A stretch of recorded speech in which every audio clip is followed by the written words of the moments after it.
and the move we're doing is number 10, and it's the bottle and tin shoulder pour. The difficulty is master bartender level. To do this, we're going to need one mixing tin, one spirit bottle. Yeah, we're going to throw it over the shoulder into a pour, like so.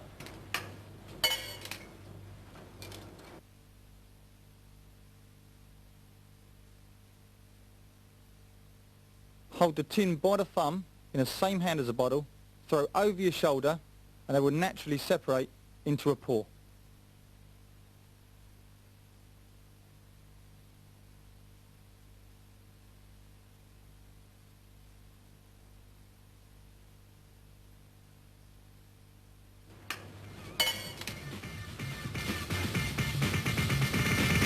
Number 11, the name of the move is bottle exchange back to tin.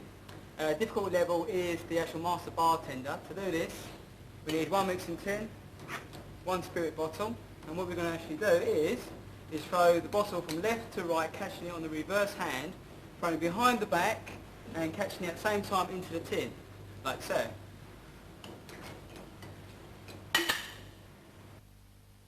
Begin by doing a regular bottle and tin exchange.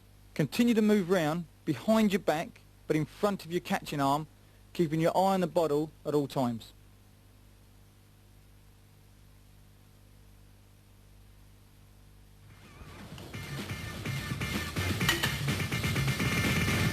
Number 12, this is called the shoulder land on the hand. It is the last off the actual master bartender level. To actually do this, all we need is one bottle.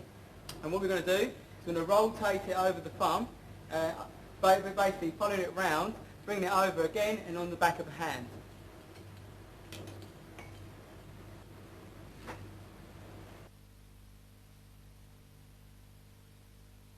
This is one continual move as the bottle rolls over the hand, continue over the shoulder and cushion the land on the back of the hand.